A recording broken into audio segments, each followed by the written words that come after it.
Sa second floor ako, Rantica Mall.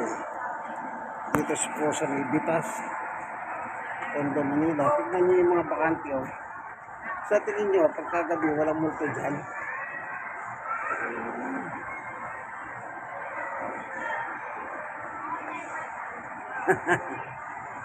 Di po ba?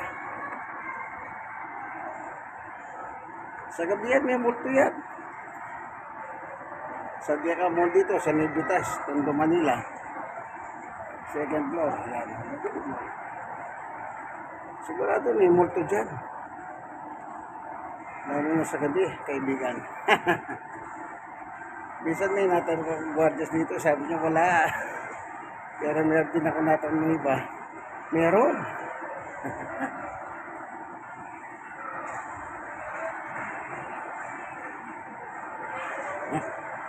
Madali mo. Sigurado pa kayo? May mga bakating espasyo na yan. Alam mo lumalabas na multo dyan. Hindi totoo yan. Pero yan. Nabit yung dalawang gwardiya. Magkaiba yung kanila nga sagot.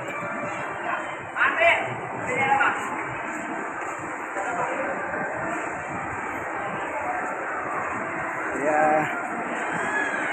mahirap kung sabihin mo na walang multo dyan. May multo yung ganyan. Dito, mga laruan ng mga bata. Yan ang maganda. Mainit ang panahon at malamig naman dito. Meron sila. Meron pa. Yan, palaruan din yan, no? Kids Paradise. Yan, Kids Paradise. Yan.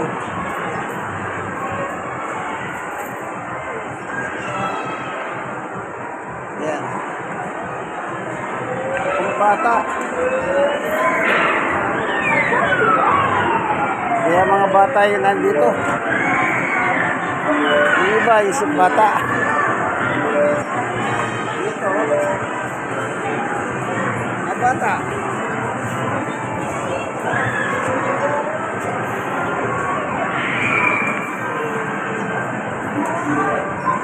Respect para sa mga bata. Kanya lang yung iba ay isip bata.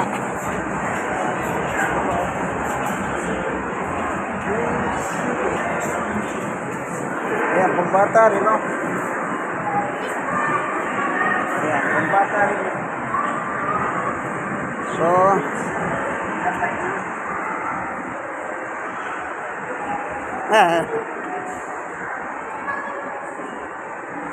Umihila ako, nagre-relax muna. Mainit po sa labas. Ito maganda sapatos. Mahal yan. Mahal yan. So, dito tayo. Dito medyo mag-relax tayo dito, kaibigan. Dito. Wala nang linggo ngayon eh. Kaya relax tayo. Yung ano dito, mga tungkol sa pag-ibig, bahay. Pag-ibig, kung gusto niyang magalaw ng pag-ibig. So,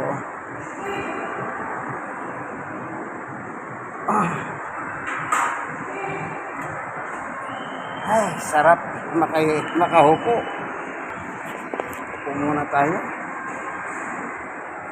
Ito pala yung gusto mong mag-loan ng housing sa pag-ibig. Ito.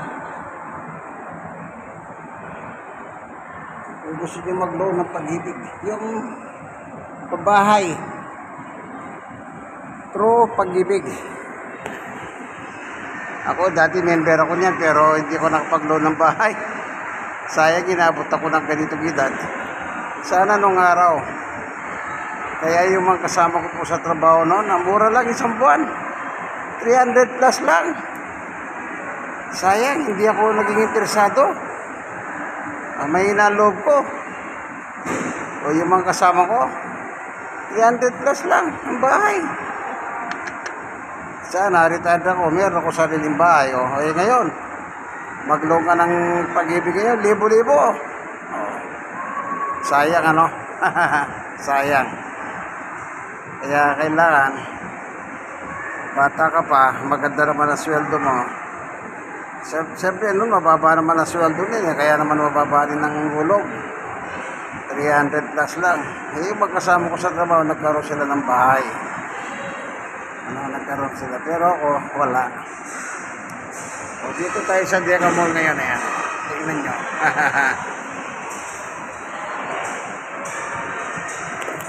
Dito sa para sa housing.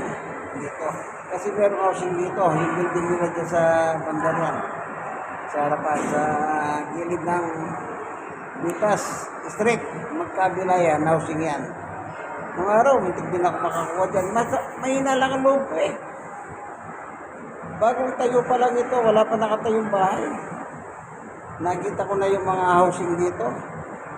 Sayang, mura lang noon. 700 plus lang. Isang unit. Sana kumuha na ako. Talaga marami akong pinalampas na pagkakataon. Ngayon, matanda na. 65 na eh. Magkano ngayon? Ang tataas. Kaya kayo ngayon, kung meron kayong trabaho, may sapat na pera kayo, kumuha po kayo dahil maganda na. Pagdating ng araw, may bahay kayo kaysa nangungupahan kayo.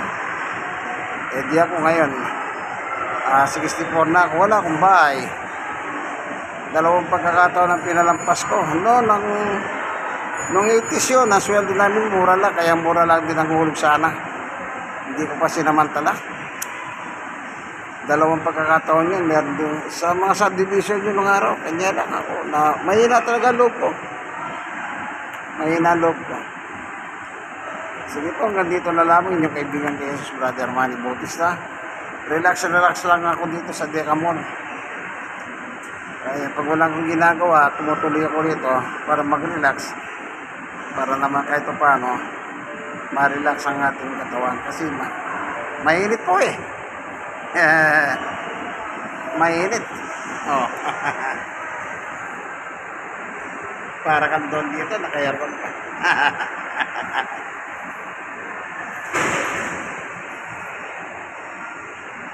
Sige po, hanggang dito na lamang. Hindi kaibigan ni Jesus, Brother Manny Bautista. God bless us all. Bye.